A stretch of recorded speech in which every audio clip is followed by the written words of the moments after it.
Hello everybody, my name is Kimberlynn and I'm gonna read you a chapter called Pinky and Rex and the Just Right Pet by James Howe, illustrated by Melissa Sweet. And I'm gonna start this chapter all over again because I haven't done a video for a long time now.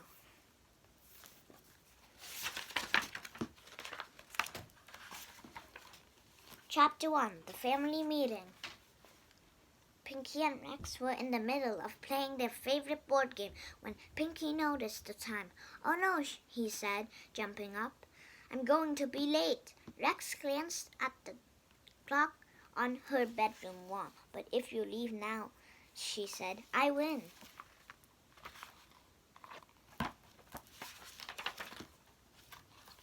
"What if your mom and dad are letting Amanda decide without you?" Pinky looked worried. "I don't think they'd do that, would they?" He asked. Without waiting for an answer, he ran as quickly as he could to his house across the street. "It's about time," his little sister Amanda said. Her parents were sitting on either side of her at the kitchen table. "Sorry I'm late," Pinky said. "If you're more than 5 minutes late to a meeting, you lose your vote," said Amanda. "Forever." Pinky sat down. "Then you've already lost your vote," he said, "because you were late last time." Amanda glared at Pinky. "I was in the bathroom," she said.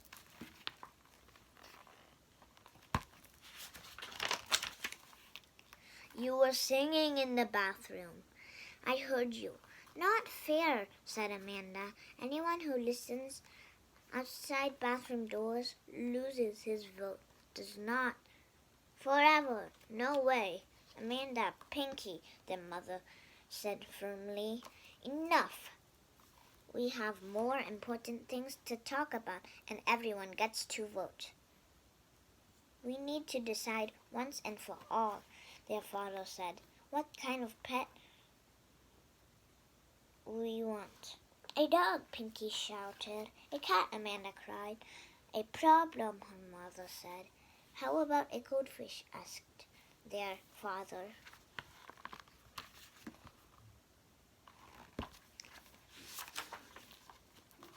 Chapter 2, The Plan. It was the next day and Pinky was not happy. Amanda had voted for a cat. His mother had voted for a cat. Even his father, who had started out saying he wanted a dog, had voted for a cat. Only Pinky had voted for a dog. He had tried to vote twice, but Amanda said his vote didn't count even once because he had been late and listened at bathroom doors. "My mom and dad said a dog would be too much work," Pinky told Rex. They were sitting on the front steps of Pinky's house, waiting to go with his father and Amanda to the supermarket. "I told them I would take care of it," said Pinky. I said I would feed it and walk it and clean up after it and everything."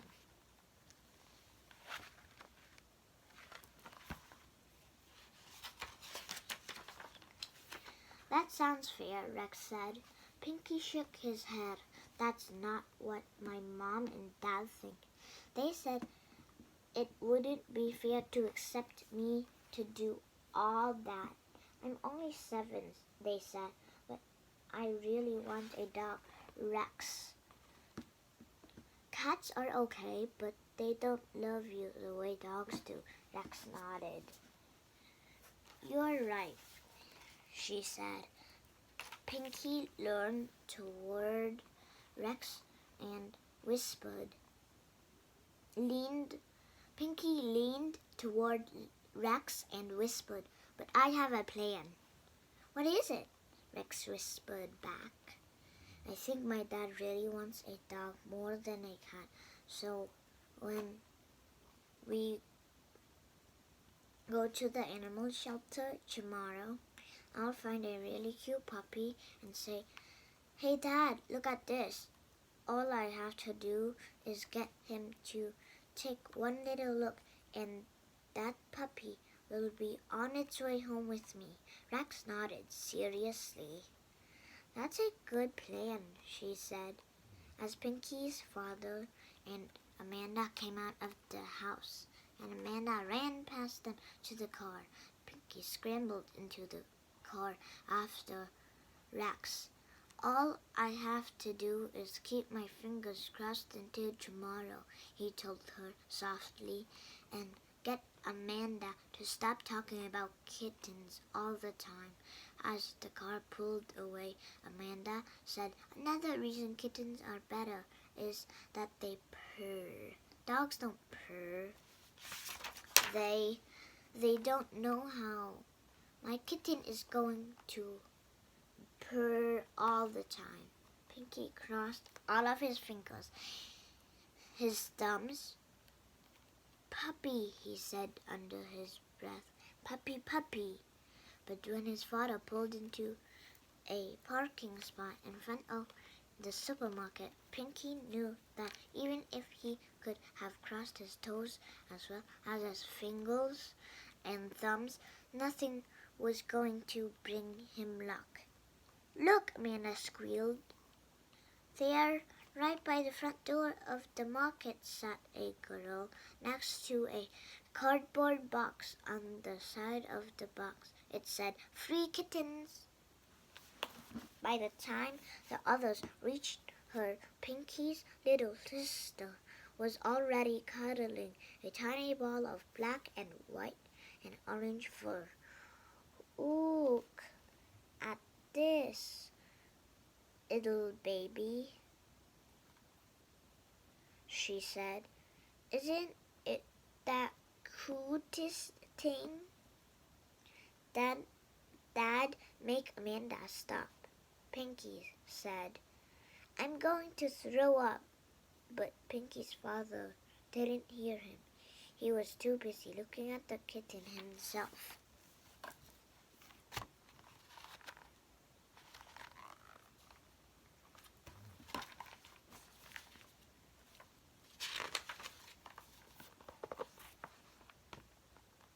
"It was awfully cute," he said. The girl said. "The kitten is a she." Pinky looked into the box. There were 2 short-haired black kittens, one of which had a spot of white on its tail. They were cute, but they weren't nearly as cute as the one Amanda held in her arms. "Can I have her, Daddy?" Amanda pleaded. "Please." She gazed up at her father with wide eyes. Pinky looked first at the kitten in his sister's arm, then looked at the expression on his father's face. 2 by 2, he uncrossed all of his fingers and said goodbye to his plan and to his puppy. Chapter 3, Patches.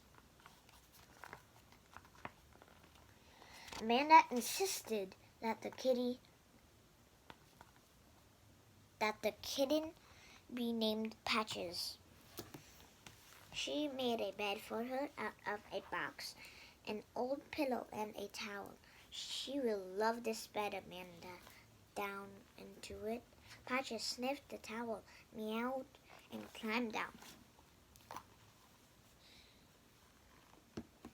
"She will learn to love this bed," Amanda said, scooping the kitten up and plunking her back down into the bed. This time, Patches didn't even bother sniffing before climbing out of the box. Amanda's mother stood in the doorway. Amanda, she said, remember, Patches belongs to everyone. She's a family's pet. I know that, said Amanda.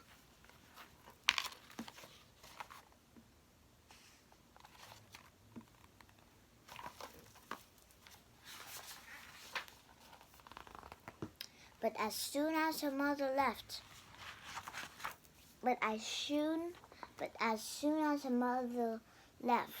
the room, Amanda turned to Pinky and said, she's really mine. I was the first one to hold her, and that makes me her mother. Pinky shrugged. I don't care, he said. You shouldn't, said Amanda, giving Patches such a tight squeeze that the kitten squealed. Naughty kitty, Amanda said. Don't you know I love you? Maybe you shouldn't squeeze her so hard, Pinky suggested. I am not squeezing her hard, said Amanda. I know how to squeeze a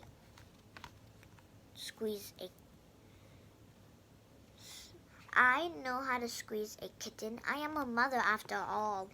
Pinky shook his head, got up, and left his sister's room. He winced as he heard the kitten squeal again. That night, Pinky lay in bed thinking he was glad they had a pet. Even if it was only a kitten, he really didn't mind that Amanda thought the kitten was hers. He would have probably felt the same way if they'd gotten a puppy. What bothered him was that he hadn't even had a chance to put his plan into action. If only he had been able to get his father to look at a puppy the way he looked at that kitten, Pinky. Pinky was sure he could have convinced him to get a dog. Pinky drifted off to sleep the same way he had many times before, picturing a dog laying at the foot of his bed. His dog, sometime in the middle of the night, he woke up with a start. Something was attacking his foot in a rectangle of moonlight.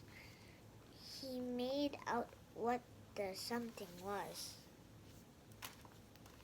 Patches, he whispered, what are you doing down there? The kitten jerked her head up and looked at him, her shiny wet eyes glowing. Then she looked back and bumped under the covers, flattening her ears, wiggling her rear end, and pounced against Pinky. Pinky couldn't help himself. He giggled.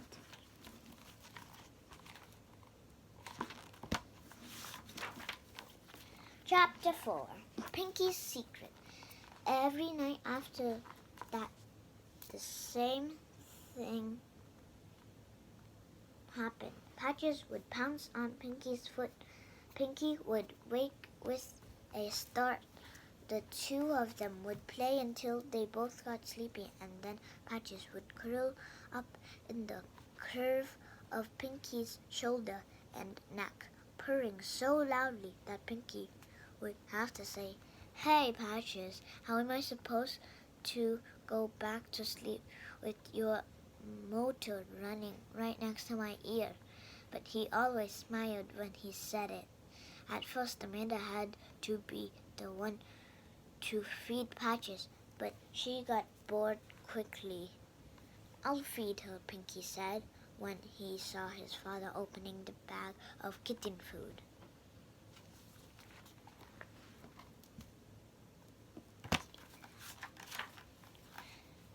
Fine with me, said his father. He handed the bag to Pinky and nodded toward Patches, who was rubbing herself against Pinky's ankle. Looks like you've got a friend, Pinky smiled. I guess, he said. Then, putting a hand to the side of his mouth, he whispered, She's not as good as a puppy, but she's okay. Don't tell her I said that. Pinky's father nodded summoningly. It will be our secret, he said. It wasn't the secret he was keeping from Patches that bothered Pinky. However, it was the secret he was keeping from Amanda. The next day, while Amanda was at a birthday party, Pinky and Rex decided to make a party house for Patches out of cardboard cartons and oatmeal. Container tubes were container tubes. There were windows for Patches to look out of, tunnels to climb through, and old pieces of carpet for scratching. Then they were all done. They took a big marker and wrote on one side, Patches Play Palace.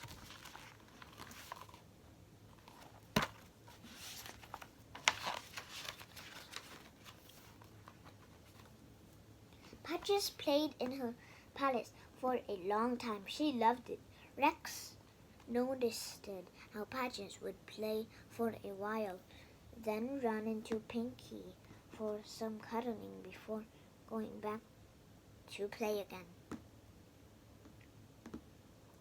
That is so cute, Rex said when Patches finally worn out from her playing, climbed up Pinky's shirt and nestled into her favorite spot to fall asleep. She's so little, she can sleep on your shoulder. She really loves you.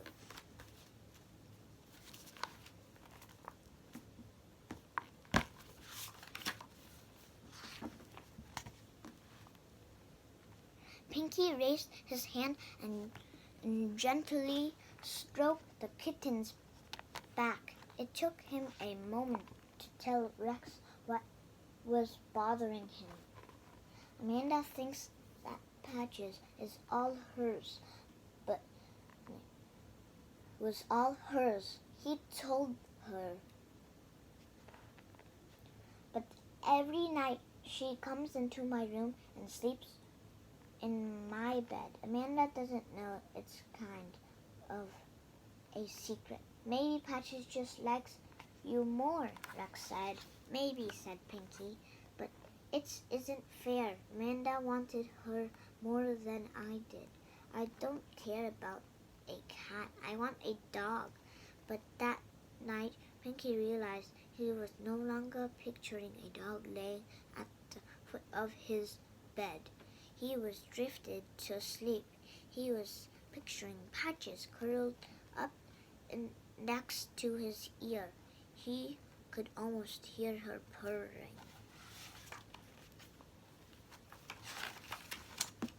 Chapter 5. Gone. Amanda didn't seem to notice that Patches rubbed up against Pinky's leg. Whenever she was hungry, she didn't charge for. Whenever she was hungry, she didn't notice. Whenever she was hungry, she didn't notice that it was Pinky who had taken charge of cleaning out the kitten's litter box. She never asked why Patches was no longer in her room in the morning or where she had gone. She just kept on picking Patches up, squeezing her until the kitten squealed and squirmed to get away, tried to make her do things she didn't want to do, and told her over and over again, "You're my idle kitty cat." Pinky stopped saying he was going to throw up every time she talked like that, but he didn't stop thinking. He didn't stop thinking it.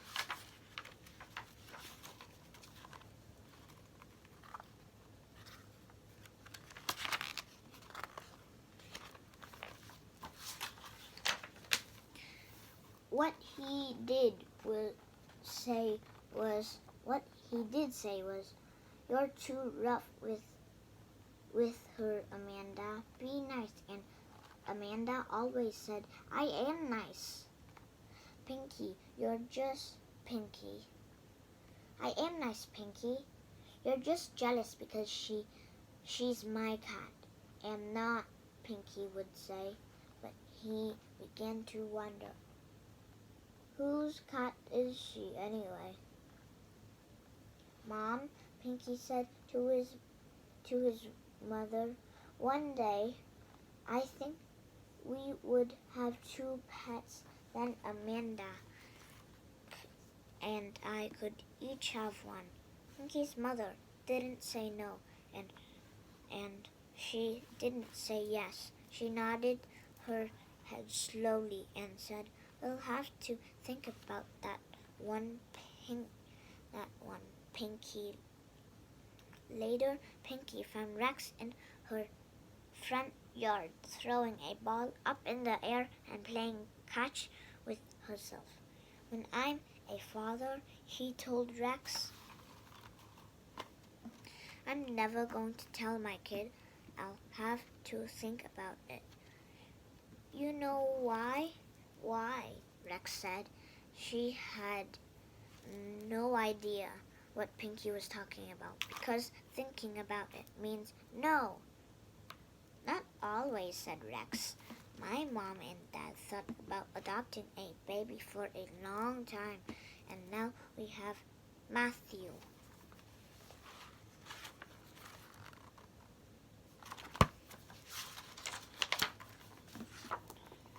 "That's different," Pinky said. Just then Amanda came running out of the house across the street. "Pinky," she shouted, "Patches is gone."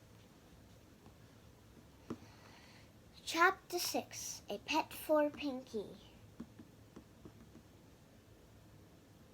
Rex ran with Pinky to join in the hunt for missing kitten. "We've looked everywhere already," Amanda cried. "I keep calling her name, but there isn't any answer. Do you think she's dead, Pinky?" Now, Amanda,"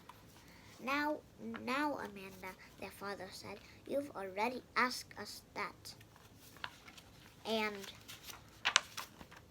we've told you she is not dead. She is probably just hiding someplace while Pinky's parents searched upstairs." Pinky and Rex and Amanda searched downstairs and outside. Pinky felt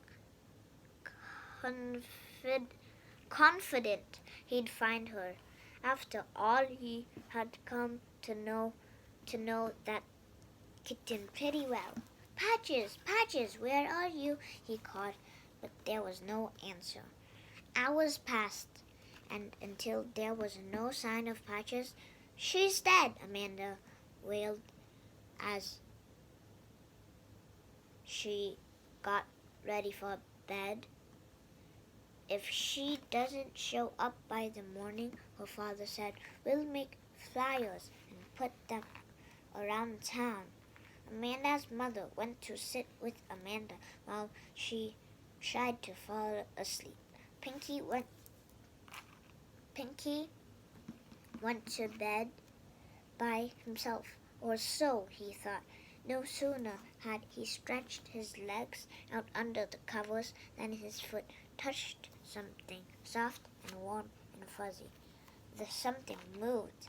something had a tongue, and the tongue licked and licked the bottom of Pinky's foot.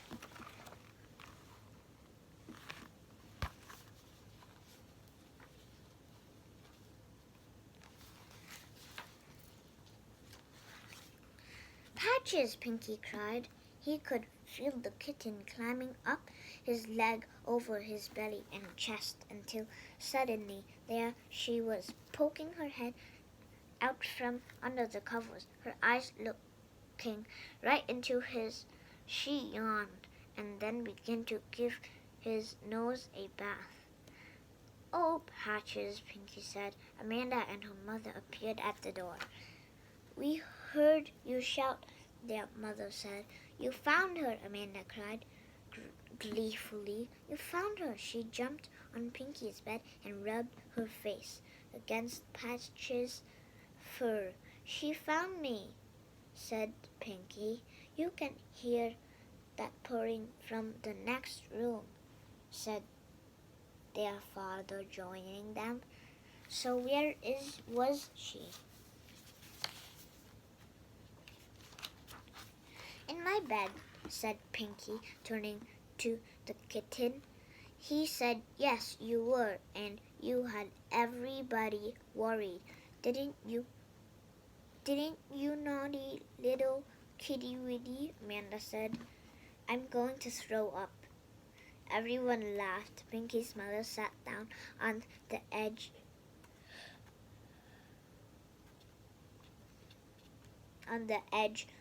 of the bed. "Pinky," she said, "Daddy and I have been talking. You've shown a lot of responsibility taking care of Patches. We think you should have a pet of your own, maybe even a dog someday, but maybe soon. But I know you'd like a pet now, but we want to wait just a little longer. Getting used to one animal around the house is enough." "I wasn't going to say that," said Pinky. "I was going to say I wasn't sure I even wanted a dog anymore. I think I like cats more." Pinky's mother smiled. "Anyway, Pinky already has a pet," and Amanda. "I do?" Pinky asked. "Well, you are her father, for heaven's sake," said Amanda. "You don't expect me to do everything for her, do you? Oh, and since you found her, I guess maybe I'll let her stay in here with you tonight."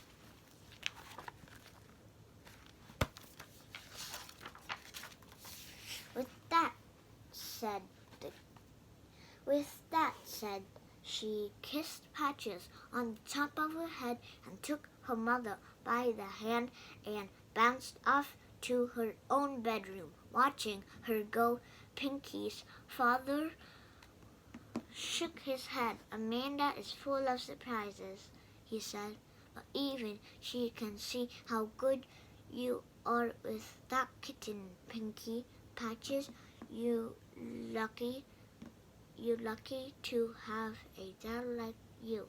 Pinky blushed. He didn't know what to say, but Patches did. She turned her motor up, purring loudly in Pinky's ear, letting him know that his father was right.